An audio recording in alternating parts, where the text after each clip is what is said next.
Assalamualaikum warahmatullahi wabarakatuh. Ketemu lagi di channel YouTube saya, ini Rizalar ya. Kali ini saya akan coba cerita lagi mengenai kegiatan-kegiatan ataupun permasalahan supply chain yang ada di beberapa perusahaan di Indonesia, baik yang UMKM, perusahaan menengah ya. Tapi saya nggak cerita yang perusahaan besarnya sih, karena kalau cerita perusahaan besar Anda pasti sudah dapat banyak. Tapi kalau di channel YouTube saya, ceritanya dari perusahaan IKM, UMKM, dan menengah ya. Kali ini saya ketemu dengan salah satu pengusaha keripik pisang ya, aneka rasa, tapi dia itu punya satu rasa unggulan nih.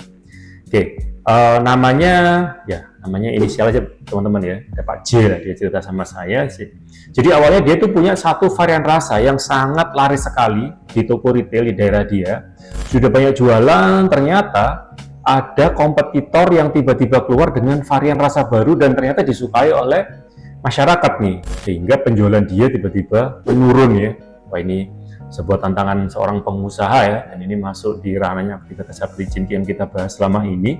Nah, apa aja masalah-masalah yang dihadapi ternyata setelah mendapati kondisi kayak gitu.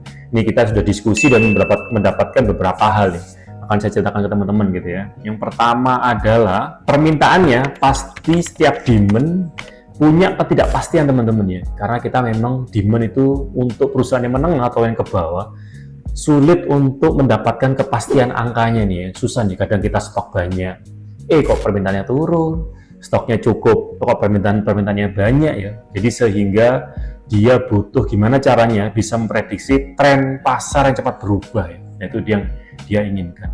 Berikutnya adalah koordinasi nih. Jadi dari catatan saya ini dia ada butuh koordinasi. Koordinasi apa?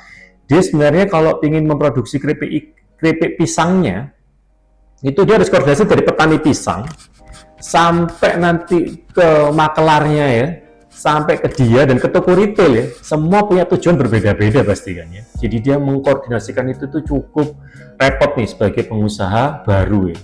Berikutnya adalah inventory management nih, manajemen persediaan. Jadi dia juga ingin punya keseimbangan stok kan ya. Ini dia nggak boros stok, sehingga nanti modelnya kalau boros stok kan, sebenarnya boros stok itu stoknya kebanyakan, jadi modelnya kan di situ dia nanti kasihan ya, bukan kasihan sih, emang bisa kayak gitu nih ya. Jadi modalnya di situ nggak bisa gerak ya, kalau uangnya banyak sih nggak apa-apa, kalau uangnya dikit gitu ya. Oke, jadi dia pinginnya itu peluangnya semua bisa diambil, tapi stoknya nggak kebanyakan ya. Ini memang keinginan semua orang seperti itu sih. Pak J juga sama nih. Berikutnya adalah dia pingin tuh, karena pasar di Indonesia sudah banyak kompetitornya, dia mungkin pingin keluar gitu ekspor, cuma dia nggak tahu gimana caranya ya, regulasinya, budayanya, sehingga tantangan dia itu. Jadi ada 4 hal yang kemarin kita diskusikan, yang mungkin nanti bisa teman-teman juga bisa ngasih info ya di kolom komen seperti apa. Nah, jadinya kita memang agak beberapa butuh masukan dan diskusi-diskusi yang kita ambil tuh. Satu adalah pertama untuk yang demand ya, harusnya nih Pak J bisa bekerja sama ataupun ada satu orang khusus yang mendedikasikan ataupun tugasnya memang mendeteksi permintaan teman-teman ya, mulai dari mungkin tim marketing juga boleh, tim sales juga boleh mengamati kompetitor seperti itu beberapa tugas yang mungkin bisa diberikan ke tim D. Berikutnya koordinasi nih ya. Nah, koordinasi kalaupun memang nggak bisa semua, mungkin dia harus bisa ke satu tempat dulu deh. Kemarin diskusi kita kayak gitu. Misal saya bisa dengan bagus koordinasi dengan petani pisang, jadi suplai saya aman dulu nih. Setelah itu baru saya ngamanin yang ke sisi depannya, mungkin ke pembelinya, mungkin ke distributor, yang mungkin ke retailnya. Mengenai inventory management, nah ini memang juga cukup sulit. Cuma kalau saran saya kemarin, mungkin dia juga bisa minimal punya data demand yang bagus ya. Dengan yang nomor 1 dia kan permintaan demand tuh.